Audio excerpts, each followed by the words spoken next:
Day 25, from machine learning to market losses, still didn't lose the day. Let's dive into the day. I almost blew my trading account, but I reset. Still showed up. I woke up diving straight into machine learning and took a solid step closer to implementing logistic regression in code.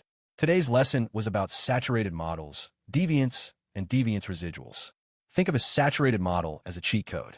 It fits every data point perfectly, zero error, but zero understanding. It memorizes instead of generalizing, which is why it's never used in practice. It exists only as a perfect reference. That's where deviance comes in. Deviance is a single number that tells you how much worse your real logistic regression model is compared to that perfect saturated model. Like residual sum of squares in linear regression, lower deviance means a better fit. The real question isn't, is my model perfect? It's, how much information am I losing? Then you zoom in with deviance residuals. Instead of one global score, they show how much each data point contributes to that loss. Big residuals quickly flag misclassifications, outliers, or broken assumptions. This is where it gets practical. You compare models by how much deviance drops when you add features. You check residual deviance against degrees of freedom to sense underfitting or overfitting. And you plot deviance residuals to spot patterns. Clusters suggest missing interactions, curves hint at nonlinearity. That's the intuition that clicked for me today. Deviance tells you how much information you're losing, and deviance residuals tell you where. Before writing final code, this framework guides whether to add features, change structure, or rethink the model. That's the difference between fitting logistic regression and understanding it. Next up, Quant Finance today focused on the 3 core time value functions that everything else builds on.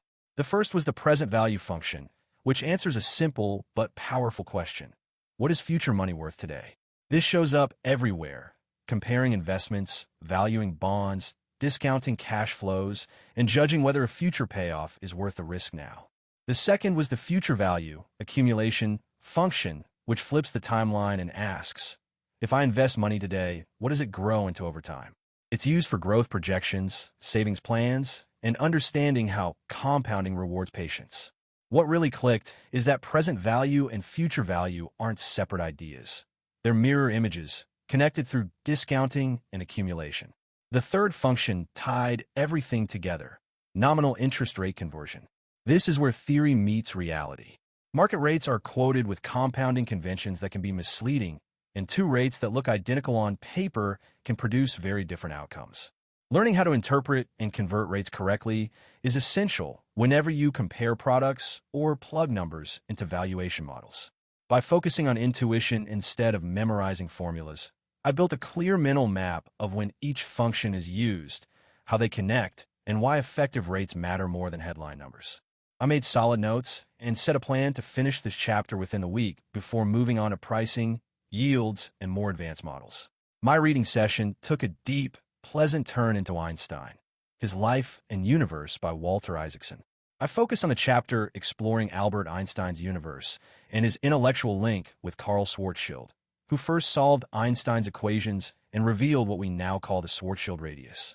What really sank in was how pure thought became physical reality.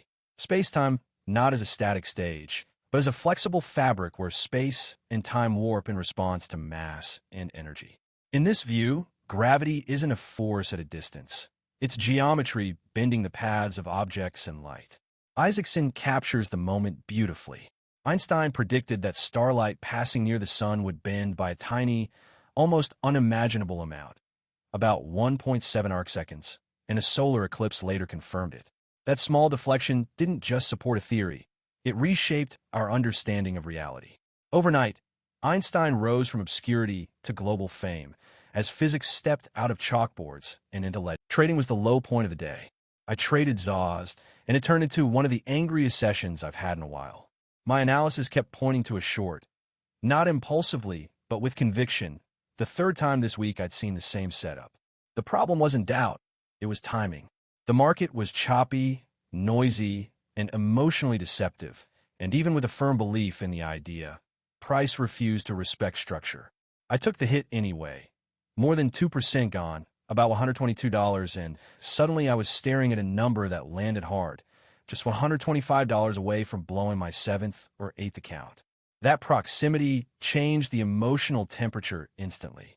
It wasn't panic, but a sharp, chest-tight frustration, the kind that comes when a market feels unfair, not because the idea was random, but because execution met conditions that weren't clean enough.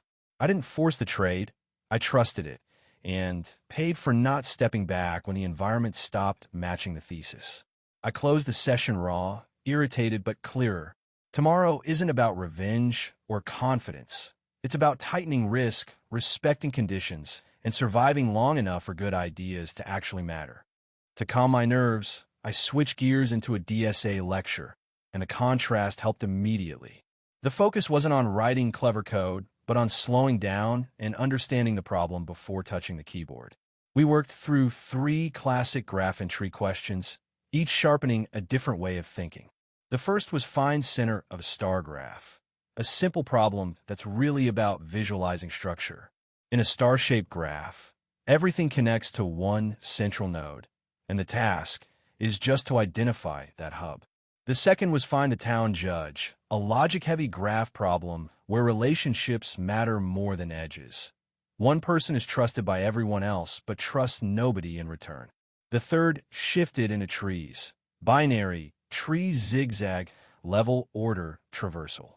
You still go level by level, but the direction alternates each time, forming a zigzag. It's less about traversal tricks and more about mentally simulating the pattern first. What tied it all together was the emphasis on visualization, drawing the graph, imagining the tree, and restating the problem clearly. After the chaos of trading, this felt grounding, a reminder that mistakes in code or markets usually come from acting before fully understanding the structure underneath. After that, I shifted fully into implementation mode and opened the terminal to start solving these on LeetCode.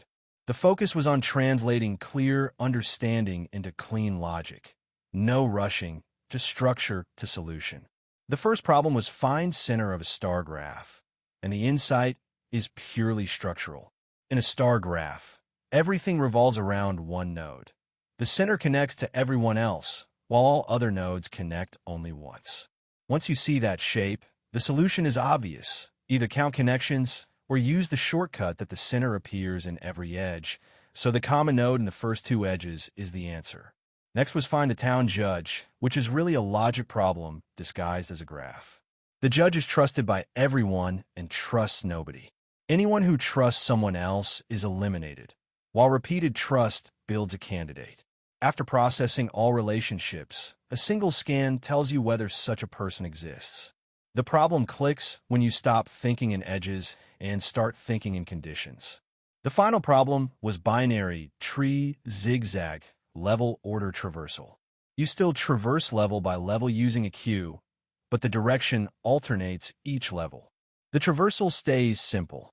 Only the output order changes.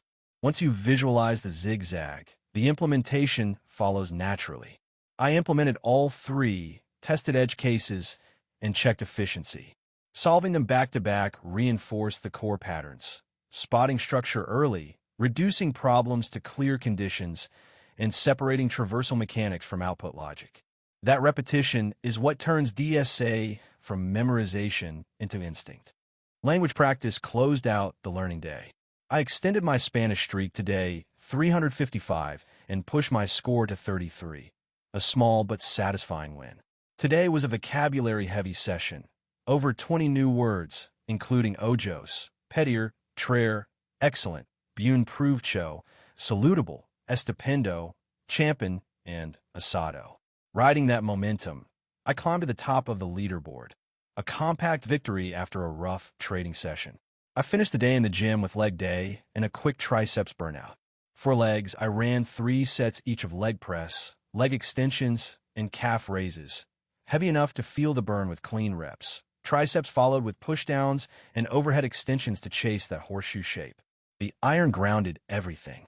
After the ups and downs, ending with focused sets felt like taking control back. That was day 25, a full loop from careful theory to raw market emotion, problem solving in code, language gains, and a disciplined session in the gym. The network awakens. Intelligence takes form. Undegreed. The signature remains.